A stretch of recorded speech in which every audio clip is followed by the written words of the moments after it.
11. O uso da força para proteger. Quando o uso da força é inevitável. Quando duas partes em disputa tiveram cada uma a oportunidade de expressar plenamente o que estão observando, sentindo, precisando e pedindo, e quando cada uma entrou em empatia com a outra, geralmente se pode chegar a uma solução que atenda às necessidades de ambos os lados. No mínimo, os dois lados podem concordar de boa vontade em discordar. Em algumas situações, porém, a oportunidade para um diálogo desses pode não existir, e o uso da força pode ser necessário para proteger a vida ou os direitos individuais. Por exemplo, a outra parte pode não estar disposta a se comunicar, ou algum perigo iminente pode não dar tempo para que essa comunicação se faça. Nessas situações, pode ser que precisemos recorrer à força. Se o fizermos, a CNV requer que diferenciemos entre o uso protetor e o uso punitivo da força. O pensamento por trás do uso da força. A intenção por trás do uso protetor da força é evitar danos ou injustiças.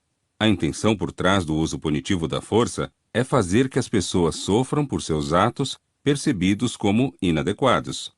Quando agarramos uma criança que está correndo na rua para impedir que ela se machuque, estamos aplicando a força protetora. O uso da força punitiva, por outro lado, poderia envolver um ataque físico ou psicológico, como espancar a criança ou dar-lhe uma reprimenda como: "Como você pode ser tão estúpida? Você deveria ter vergonha de si mesma." Quando praticamos o uso protetor da força, estamos nos concentrando na vida ou nos direitos que desejamos proteger, sem julgarmos nem a pessoa, nem o comportamento. Não culpamos nem condenamos a criança que corre para a rua. Nosso pensamento é dirigido apenas a protegê-la do perigo.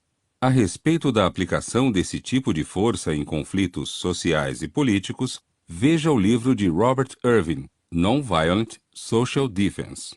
A premissa por trás do uso protetor da força é que algumas pessoas se comportam de maneira prejudicial a si mesmas e aos outros, devido a algum tipo de ignorância. Assim, o processo corretivo é voltado para educar, não para punir. A ignorância inclui a. Uma falta de consciência das consequências de nossas ações, b. Uma incapacidade de perceber como nossas necessidades podem ser atendidas sem prejudicar os outros, c. A crença de que temos o direito de punir ou ferir os outros porque eles merecem, e d. Pensamentos delirantes que envolvem, por exemplo, ouvir uma voz que nos instrui a matar alguém. A intenção por trás do uso da força como proteção é apenas, como o nome indica, proteger, não é punir, culpar ou condenar. Ações punitivas, por outro lado, baseiam-se na premissa de que as pessoas fazem coisas ruins porque são más, e de que para corrigir a situação é preciso fazer que elas se arrependam. Sua correção é efetuada através de ações punitivas e idealizadas para fazê-las. 1. Sofrerem o bastante para perceberem quanto suas ações são erradas. 2. Arrependerem-se. E 3. Mudarem. Na prática, porém, é mais provável que, em vez de gerarem arrependimento e aprendizado, ações punitivas produzam ressentimento e hostilidade, e que alimentem a resistência ao próprio comportamento que estamos buscando. Tipos de força punitiva. O castigo físico, como bater nas pessoas, é um exemplo de uso punitivo da força. Descobri que o assunto do castigo corporal provoca fortes sentimentos entre os pais. Alguns defendem obstinadamente a prática, citando a Bíblia: "Quem poupa a vara odeia seu filho." É porque os pais não batem mais nos filhos que a delinquência é hoje tão avassaladora. Eles estão convencidos de que bater em nossas crianças demonstra que as amamos porque estabelece limites claros. Outros pais igualmente insistem que bater em crianças demonstra falta de amor e é ineficaz, pois ensina às crianças que, quando não restar outra alternativa, sempre poderemos recorrer à violência física.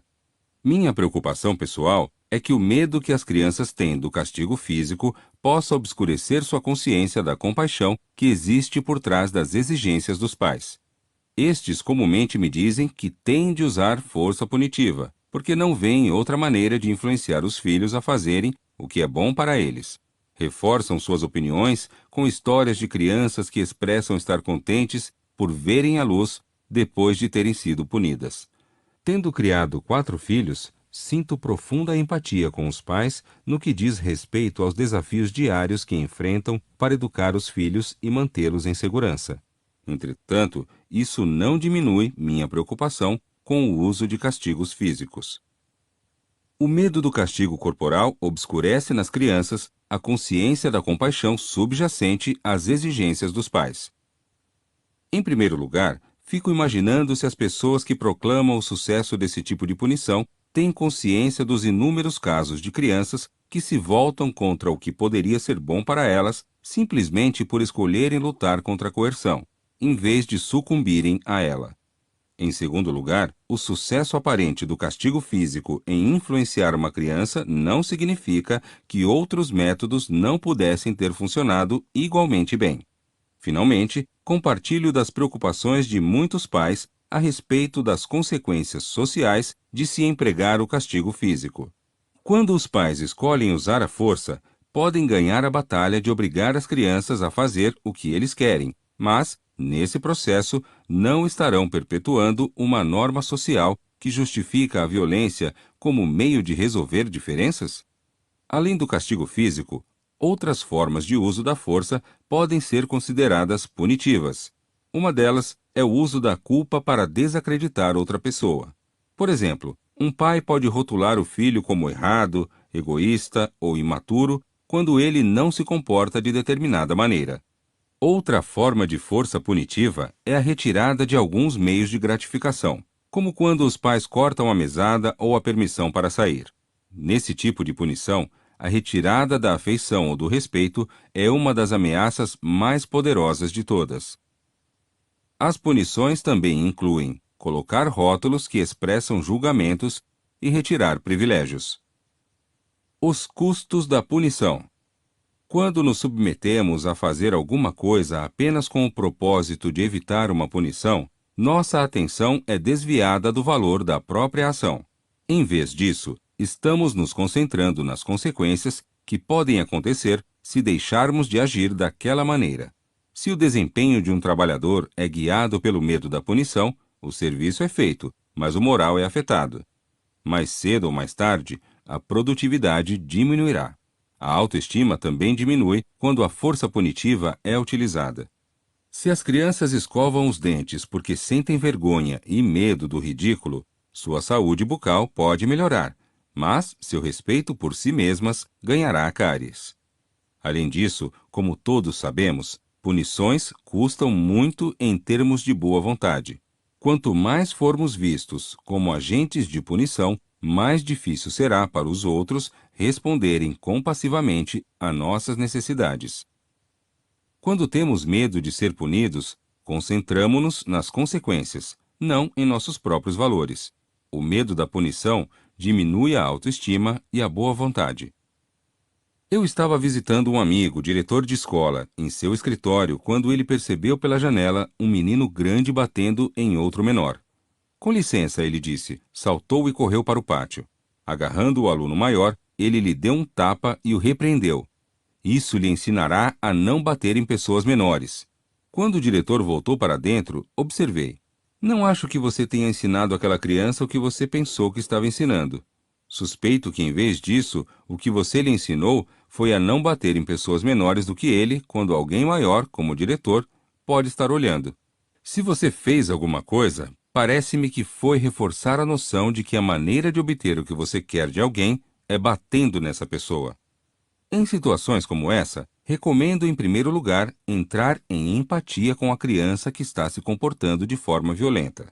Por exemplo, se visse uma criança bater em outra depois de ser xingada por esta, eu poderia verbalizar minha empatia. Você está com raiva porque gostaria de ser tratado com mais respeito? Se eu tivesse deduzido corretamente e a criança confirmasse que era verdade, eu continuaria então expressando meus próprios sentimentos, necessidades e pedidos nessa situação, sem insinuar nenhuma culpa. Estou triste porque gostaria que nós encontrássemos maneiras de obter respeito que não tornem as pessoas nossas inimigas. Gostaria que você me dissesse se estaria disposto a explorar comigo algumas outras maneiras de obter o respeito que você deseja. Duas perguntas que revelam as limitações da punição. Duas perguntas nos ajudam a enxergar por que é improvável que obtenhamos o que queremos se usarmos a punição para mudar o comportamento das pessoas. A primeira pergunta é: o que eu quero que essa pessoa faça que seja diferente do que ela está fazendo agora? Se fizermos apenas essa primeira pergunta, a punição pode parecer eficaz, porque a ameaça ou o exercício da força punitiva pode muito bem influenciar o comportamento da pessoa. Entretanto, com a segunda pergunta, se torna evidente que não é provável que a punição funcione. Quais quero que sejam as razões dessa pessoa para fazer o que estou pedindo? Raramente nos preocupamos com a segunda pergunta, mas quando o fazemos, logo percebemos que a punição e a recompensa interferem na capacidade das pessoas de fazerem as coisas pelos motivos que gostaríamos que elas tivessem. Acredito que é decisivo termos consciência da importância das razões das pessoas para se comportarem como pedimos. Por exemplo, se desejamos que as crianças limpem o quarto por gostar de ordem e não para agradar aos pais, culpar ou punir obviamente não seriam estratégias eficazes.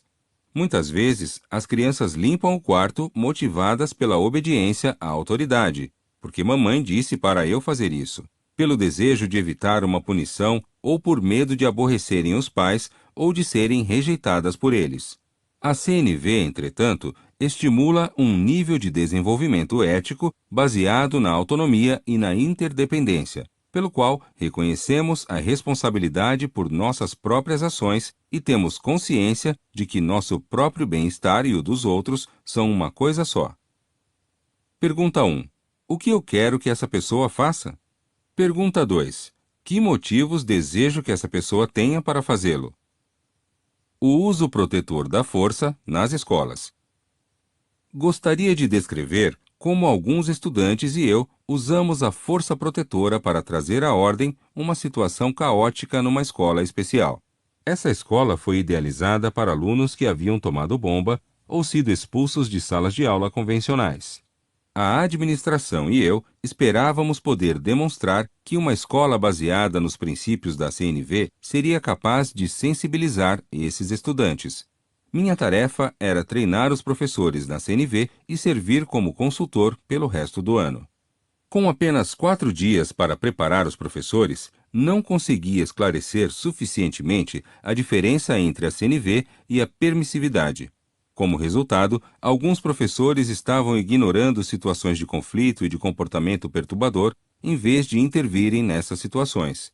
Acuados por um pandemônio crescente, os administradores estavam prestes a fechar a escola. Quando pedi para falar com os estudantes que mais haviam contribuído para a turbulência, o diretor selecionou 8 garotos com idades entre 11 e 14 anos para se reunirem comigo. Seguem-se alguns trechos do diálogo que tive com os alunos. Eu, expressando meus sentimentos e necessidades sem fazer perguntas de sondagem. Estou muito aborrecido com os relatos dos professores de que as coisas estão ficando fora de controle em muitas das aulas. Eu gostaria muito que essa escola tivesse sucesso. Tenho esperança de que vocês possam me ajudar a entender quais são os problemas e o que pode ser feito a respeito deles. Guilherme, os professores dessa escola são uns idiotas, cara. Eu? Você está dizendo, Guilherme, que está revoltado com os professores e deseja que eles mudem algumas das coisas que fazem? Guilherme, não, cara. Eles são os idiotas porque simplesmente ficam parados e não fazem nada. Eu. Você quer dizer que está aborrecido porque quer que eles atuem mais quando aparecem problemas. Essa é uma segunda tentativa de captar os sentimentos e necessidades. Guilherme. É isso aí, cara. Não importa o que qualquer um faça, eles só ficam parados ali sorrindo como uns idiotas. Eu. Você poderia me dar um exemplo de como os professores não fazem nada? Guilherme. Fácil. Essa manhã mesmo, um carinha entrou na sala levando uma garrafa de uísque no bolso da frente das calças. Todos viram aquilo. A professora também viu, mas fez de conta que não. Eu. Está me parecendo, então, que você não tem respeito pelos professores quando eles apenas ficam parados sem fazer nada. Essa foi uma tentativa de entender mais. Guilherme. Claro. Eu. Estou desapontado, pois quero que eles sejam capazes de resolver as coisas com os alunos, mas está parecendo que não fui capaz de mostrar a eles o que quis dizer. A discussão então se voltou para um problema particularmente urgente, o dos alunos que não queriam estudar e estavam perturbando os que queriam. Eu. Estou ansioso para tentar resolver esse problema, porque os professores estão me dizendo que isso é o que mais os incomoda. Eu gostaria que vocês me contassem quaisquer ideias que vocês tivessem. João. O professor deveria usar um ratã, bastão coberto de couro que era carregado por alguns diretores de escola em St. Louis para ministrar castigos corporais. Eu. Então você está dizendo, João, que quer que os professores batam nos alunos quando eles perturbarem os outros. João. Essa é a única maneira de os alunos pararem de se comportar como idiotas. Eu. Então você duvida que qualquer outro meio possa funcionar, ainda tentando captar os sentimentos de João. João. Balança a cabeça em concordância. Eu. Sinto-me desestimulado se essa é a única maneira. Detesto essa maneira de resolver as coisas e quero descobrir outras. Pedro. Por quê? Eu. Por várias razões. Por exemplo, se eu fizer vocês pararem de aprontar na escola usando o ratã, gostaria que vocês me dissessem o que acontece se 3 ou 4 de vocês, em que eu tiver batido na aula, estiverem perto do meu carro na hora em que eu for para casa. Pedro, sorrindo. Aí é melhor ter um bastão bem grande, cara. Eu, sentindo estar certo de que compreendi a mensagem de Pedro e de que ele sabia disso, continuo sem parafraseá-lo. Foi o que eu quis dizer. Gostaria que você visse que estou preocupado com essa maneira de resolver as coisas. Sou distraído demais para me lembrar de sempre carregar um bastão bem grande e, mesmo que eu me lembrasse, detestaria acertar alguém com ele. Pedro. Você poderia chutar o imbecil para fora da escola. Eu. Você está sugerindo, Pedro, que gostaria que nós suspendêssemos ou expulsássemos os garotos da escola? Pedro. Sim. Eu. Também não gosto dessa ideia. Quero mostrar que existem outras maneiras de resolvermos as diferenças na escola, sem termos de expulsar as pessoas. Eu me sentiria um fracassado se isso fosse o melhor que pudéssemos fazer. Guilherme. Se um carinha não está fazendo nada de útil, como é que você não pode colocá-lo numa sala de não fazer nada? Eu? Você está sugerindo, Will, que gostaria que tivéssemos uma sala para onde mandar as pessoas se elas perturbassem os outros alunos? Guilherme. É isso mesmo. Não adianta elas ficarem na sala de aula se não estão fazendo nada de útil. Eu fiquei muito interessado nessa ideia. Gostaria de ouvir como você acha que uma sala dessas poderia funcionar. Guilherme. Às vezes você vem para a escola e simplesmente sente vontade de zoar. Você não tem vontade de fazer nada de útil. Então, simplesmente teríamos uma sala onde os alunos ficariam até terem vontade de fazer alguma coisa. Eu estou entendendo o que você quer dizer, mas estou prevendo que o professor ficará preocupado em saber se os alunos irão de livre vontade para a sala de não fazer nada. Guilherme, confiante. Eles irão. Eu disse que achava que o plano poderia funcionar se pudéssemos mostrar que o objetivo não era punir, mas oferecer um lugar aonde ir para aqueles que não estavam com vontade de estudar, ao mesmo tempo que daríamos àqueles que quisessem estudar uma chance de fazê-lo. Também sugeri que uma sala de não fazer nada teria mais chances de sucesso se as pessoas soubessem que fora uma ideia dos próprios alunos, e não um decreto dos professores. Estabeleceu-se uma sala de não fazer nada para os alunos que estivessem aborrecidos e não tivessem vontade de fazer os trabalhos da escola, ou cujo comportamento estivesse impedindo os outros de aprender. Às vezes, os alunos pediam para ir. Às vezes, os professores pediam que os alunos fossem. Colocamos a professora mais bem adaptada à CNV na sala de não fazer nada, onde ela teve algumas conversas muito produtivas com os garotos que foram para lá. Esse arranjo teve um imenso sucesso na restauração da ordem na escola, porque os alunos que o idealizaram tornaram sua finalidade clara para seus colegas: proteger os direitos dos alunos que queriam aprender. Usamos o diálogo com os alunos para demonstrar aos professores que havia outros meios de resolver conflitos, além de ignorar o conflito ou usar a força punitiva. Resumo: em situações em que não há uma oportunidade de comunicação, como naquelas em que há perigo iminente, podemos precisar recorrer à força como meio de proteção. A intenção por trás do uso protetor da força para proteção é evitar danos ou injustiças e nunca punir ou fazer que as pessoas sofram, se arrependam ou mudem. O uso punitivo da força tende a gerar hostilidades e reforçar a resistência ao próprio comportamento que buscamos obter. A punição diminui a boa vontade e a autoestima e desvia nossa atenção do valor intrínseco de uma ação para suas consequências externas. Culpar e punir não contribuem para as motivações que gostaríamos de inspirar nos outros. A humanidade tem dormido e ainda dorme, embalada pelas limitadas alegrias de seus amores restritos. Teilhard de Chardin, teólogo.